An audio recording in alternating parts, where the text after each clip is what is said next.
Hey everyone! So ito, mag-unbox tayo ngayon. Isa na namang unboxing para kasama dun sa ITX build natin.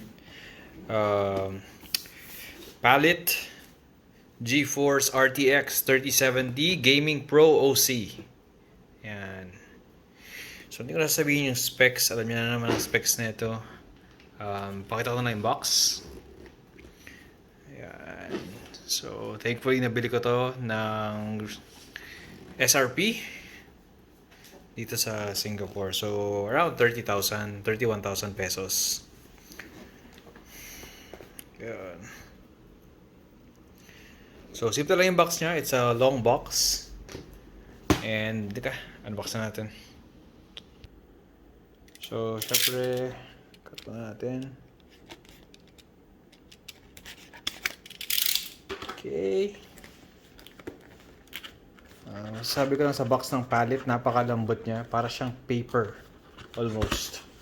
So, yeah. Super nipis. Ba yan? Look. And then, double box naman to. There's a black box inside. Let's just pull it out. So, yan.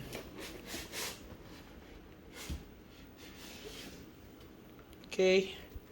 So, pakita ko lang yung quality ng box na to. Napakalambot niya. It's like a paper cover. Parang halos wrapper lang siya. And that's okay kung naka-double box naman siya. So, parang what happens is this becomes the box itself. Kaya lang, sana may branding pa din dito. But obviously, we want better boxes for the GPU. So, when you unbox that and first open that, hold on. Yeah, nothing at the bottom. It's just a plain box. Even this one is not as thick as I'd like. So, as you guys know, hindi naman premium brand ang Palit. But, yeah, anyway, ito yung user manual niya. This is the only one na meron ako nakita na SRP, no? So, ayaw natin magbayad sa scalper ng mga mahal na fees. There's the card. It comes with this very ugly ano ba to? 6-pin to 8-pin adapter in case karamihan kasi ng mga power supply, isa lang yung 8-pin adapter. Hindi karamihan, no? May mga tao na yung power supply nila, especially kung hindi siya bronze or gold rated or high quality power supply, you will not have an 8-pin or baka nagamit nyo ng 8-pin nyo or nawala. So at least usually meron dalawang 8-pin yan. 8-pin cables. Okay, so ito na siya, yung foam. Again, packaging wise, I'm not impressed. Manipis yung box. Hindi siya very sturdy. And even the foam, no? Hindi siya parang high density foam. Malambot lang yung foam niya. So, of course, it's still enough to protect the box. But you just don't get, for a card that costs here in Singapore, $850 or about 31,000 pesos. Even though Palit is not really a premium brand like Asus, sana sa premium products nila, they can still package it, no? Much better because the unboxing experience is very important. So, you guys are lucky na hindi nyo nakahawakan yung box nito. It really feels very flimsy and I'm disappointed in that. But, it's a minor thing. Wow, bigat na itong cooler na to. Hopefully, bawi sila sa card, right? So that's what Palit is all about, to be fair. No, dun things that matter most, hindi naman sila nagtitipid, I think. But sa accessories, as you can see, there's nothing here. No CD. Well, I don't expect it. Pero, yan. This is the card. Let me just open it. And guys, pakita ko lang when I remove the sticker, naiwan siya. So, hindi siya high quality sticker din. And I was careful in pulling it out, pero talagang naiwan yung pangdikit niya.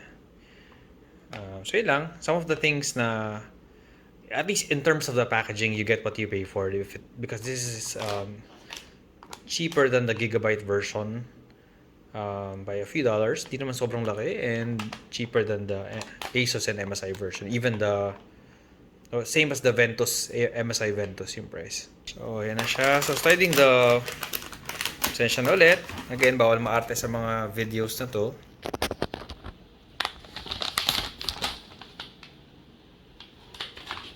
Removing that. Wow, bigat. Ang hirap niya ng one-handed I wish I have a weighing scale, no? So yan yung tahimik muna ako. Let's zoom in. Okay. Right, so sa product naman, bawi ako sa'yo, Palit. Very heavy, very solid feeling itong metal frame na to, na overlay. It's thin, no? Hindi siya yung tipong parang aluminum na manipis lang na you can bend. It's very sturdy. So hopefully that makes the card a bit more sturdy. Pero I don't know, this is really solid. So let me just show you a 360 view. Sa likod meron tayong 3 display ports, which is good, and meron tayong 1 HDMI port. I believe this is HDMI 2.1 na, no? So sa baba, sa likod natin, meron tayong backplate. And then, very similar dun sa design ng Founders Edition. Meron siyang blow-through hole dito sa backplate. So, kasi may fan dyan, diba? So, sabi ko lang sa backplate na to, plastic siya. Metal looking, but it's plastic. So, it doesn't do anything in terms of cooling. It does make the card more solid. I think, hindi ko siya bubuksan obviously, pero I think meron niyang aluminum plate sa loob. Hindi ko lang sure, no? Pero anyway, it's plastic, but it's a high quality plastic naman. So very good. Touch and feel, no? Pero it's not plastic. Unless you really knock on it, hindi mo malalaman. Pero here din, high quality plastic. There. High quality siya. There's no... Some may say it's overstyled, especially in pictures. But in person, I really like it. And it's easy to fit this, no, sa kahit anong build. So up on top, nakikita nyo yung mga fins niya. Yung heatsink. So the heatsink is really hefty. And yun nga, meron siyang 3 fans. So tri-fan siya. So this is a 2.5 slot card. So ayan, no. So 2 slots plus a few more. So sabi sa measurements ng Palit online, it's 60 millimeters. So that means it's a full 3 slot. Pero I think this is just a 2.5 slot or almost 3 slots. Ayan. Meron siyang 2 8-pin power connector. And I guess wala na, no? This is an RGB illuminated card. So this area and this area, those two areas will illuminate along with this GP or GamingPro logo. So far so good. The fans are translucent. They are gray. Wala na, no? I think napakita ko na lahat. Nothing here. Because these cards are very long. Dito lang napupunta yung 8-pin power niya. And then again, another look at the back.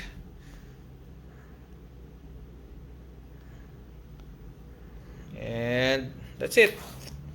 So, yun lang. Kakabit ko to later. And I'm not sure, maybe I can share some videos or upload videos of it running. I won't be doing any benchmarks or anything.